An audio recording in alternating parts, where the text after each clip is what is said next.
Let's speak to Lorenzo Kamel about this. He's a professor of international history at the University of Turin and is joining us from Rome in Italy. Thank you so much, Professor, for being with us again. As a professor of history, I mean, when you look at what's being done to Palestinians today in Gaza, in the occupied West Bank, can you draw parallels with other historical periods?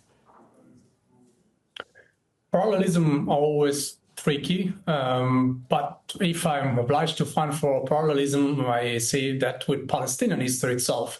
77 years ago today, so today is precisely the anniversary of the expulsion from Lida and Ramle. 60,000 Palestinians were expelled from these two cities. Many of those that were expelled died for dehydration and so on. And this was 1/10 of the overall exodus of 1948. Now, many of these people ended up in the so-called Gaza Strip. And having all this in mind, I think that we can realize that somehow the goal of concentrating the population in certain areas is not something that has to do just with the present. It's something that we see there since many years, since decades. The fact that this process has been accelerated in these last few months, but it's not unprecedented. Right. As you say, it's not new, but what Israel is planning to do now, it says, is to build what it calls a humanitarian zone in Rafah. What the UN has said is a concentration zone, really. And this term concentration, Professor, concentration camp especially, has a very dark history, especially in Europe. In your view, does what Israel is planning in Rafah fit that definition, forcing civilians to live in harsh, crowded conditions without legal rights just because of who they are? Does it reflect the same mindset and methods that was used by fascist regimes and the Nazis in the 1930s and 40s to control or remove unwanted groups? I think that somehow this kind of parallelism can create kind of a mental wall. So I would say that it's enough to describe what is happening, the massive crimes that are committed without necessarily finding parallelism. This expression of humanitarian city and so on, of course, is very similar to collateral damages, humanitarian wars, coalition of the willing. So this kind of expression that, of course, speaks to the instinct, to the gut of people, but they do not really address what is happening. This humanitarian city are somehow transfer camps in preparation for the deportation of South the Gaza Strip. When you destroy wells, hospitals, somehow any chance for livelihood, you know what you are doing. More so considering that any Palestinians who refuses to voluntarily, with quotation marks, enter this transfer camp will be considered as a terrorist, as many Israeli politicians have pointed out. So that is legitimate targets. So in other words, those remaining will be most likely murdered. So the whole plan is very clear to anyone that is willing to see it. And I think that is not necessarily something that we need connect to the past. It's right. already... and I understand that, Professor. I understand that you're a bit reluctant to draw parallels with the past. But I'm just curious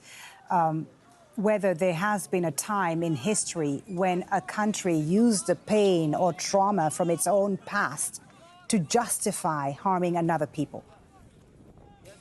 Yes, first of all, we need to be aware of the fact that many Jews, and also there is a percentage of the population in Israel itself that is extremely critical of what is happening. So let's always be not falling the trap of putting all together. And at the same time, I think that this parallelism is something that we can see throughout centuries, not necessarily just one historical period. So this idea of expelling indigenous population for political purposes, for a number of oppressive policies is something that is very much there. Just let me provide one example to go back to history. In the 1880s, Lawrence Oliphant, that was a very important, prominent British politician, suggested to close Palestinians in reserves, like the Indians in America. So he was already proposing something like that.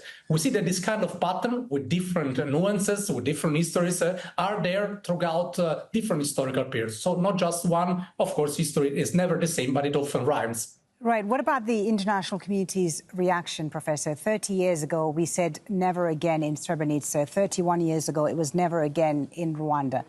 How much longer before we declare never again in Gaza?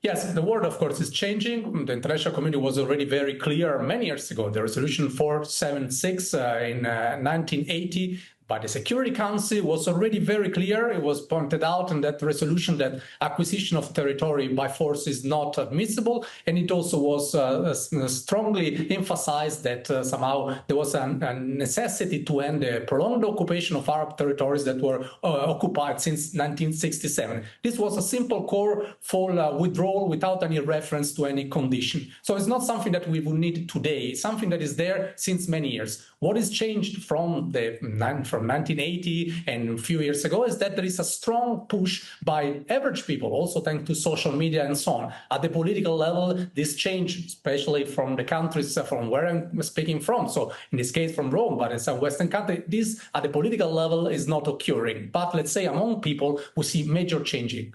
Thank you so much for speaking to us, Professor, and sharing your expertise and views. Lorenzo Kamel is a professor of international history at the University of Turin.